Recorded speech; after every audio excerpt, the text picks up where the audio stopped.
2. All right, let's keep that music bus rolling. This episode 408 of Fine Music. 408. Wow. Murray, Okay. take control of the wheel. Well, I am going to review the concert I saw last Friday. I'm going to kind of go in reverse order through the bands that played, because it started out with the big disappointment. The headliner was supposed to be Willie Nelson. He was sick. He couldn't play. And we knew that even though there was no official announcement, like it was common knowledge in the crowd by the time they reached the end of the show. I mean, no one was surprised. No one. So his son Lukas came out and played. Oh, nice. Yeah, and he did a good job. He played. I'm not a huge Willie Nelson fan, but he played almost every Willie Nelson song I know. So, he covered the territory. He did some of his own songs, especially ones that related directly to working with his father and such.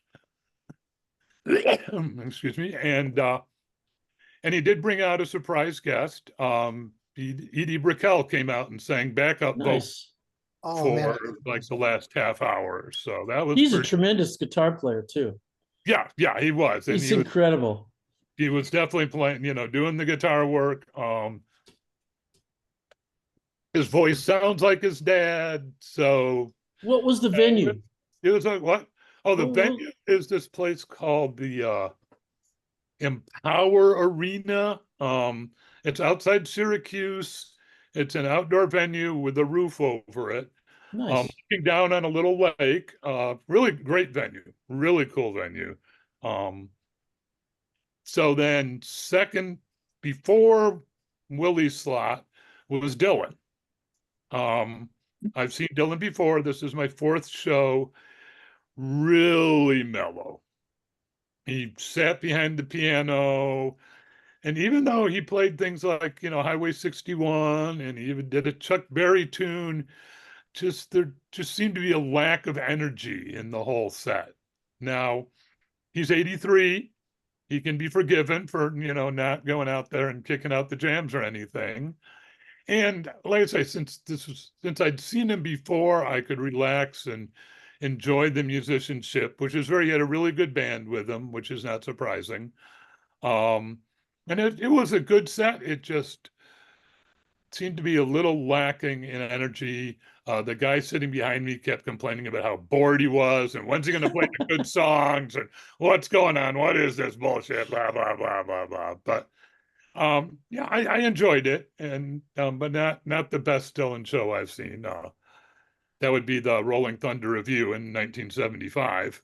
Oh, there you go. Yeah. So then the act before that was Robert Plant and Allison Krauss. Great. Quite a lineup. Yeah. Oh, yeah. They worked so well together.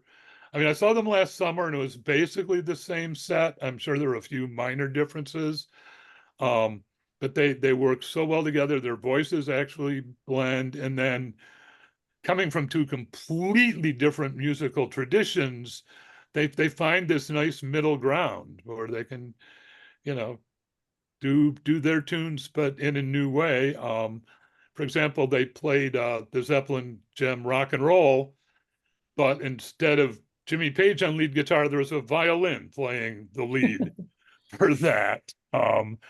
They did a long spaced out jam on When the Levee Breaks that went from being folk to being blues to being jazz to being experimental. So that was really good. But the one I really want to talk about was the opening act. A woman named CELISSE, CELISSE, never heard of her before, came out and really wowed the audience. Reminded me of Brittany Howard, the leader of Alabama Shakes. Oh, she's amazing. Yeah. And that's from the same soulful vocals, the same dirty blues guitar. I don't dare play anything, but I'm going to give you, try to give you a visual of what. Okay, there we go. That's on. So this is what she looks like, what she's playing. Just really, like I say, I was very impressed. Cool. Great guitarist, great vocals, and great stage presence. She just she kept thanking the audience for like I'm gonna stop the share, but thank you for being here for the opening act that you've never heard of. And the place was pretty full already when she at like 5:30 in the afternoon. And so she was just very appreciative of the audience and of her chance to open up a show like this. I would, especially if you like blues and soul, I would definitely check her out. Does she have an album out? You know, I'm not sure. I assume so. She has been around a couple of years. I mean, she's got quite a presence on YouTube. I looked on Bandcamp and didn't find her there. Oh, She wasn't like pitching an album, but I assume she must have one. I'll have to look into that deeper. But you can find lots of clips of her on YouTube that are pretty good. right. So that was my Friday. 5-hour concert. I'm getting old. By the end, they're like, "Oh my God, is there more?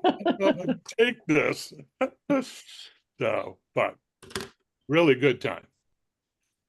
Well, that's my report for this week. Yeah, all I could find was live information, so maybe she doesn't have a record. Maybe it's coming soon.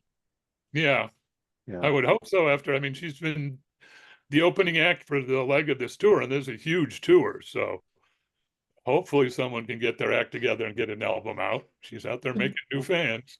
Did Lucas Nelson have his brother with him for this show?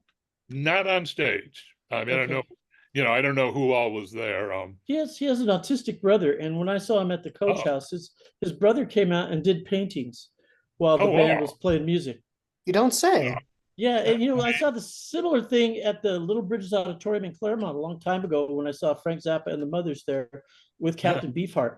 And Captain Beefheart played with the band and sang for part of the show, and then for the rest of the show, he set up an easel and was painting on stage while the band played music. Wow. Interesting. Wow. Yeah. Yeah. CELISSE. The CELISSE merch website. No albums. Okay. No album. Okay. Well, Thank you for that report.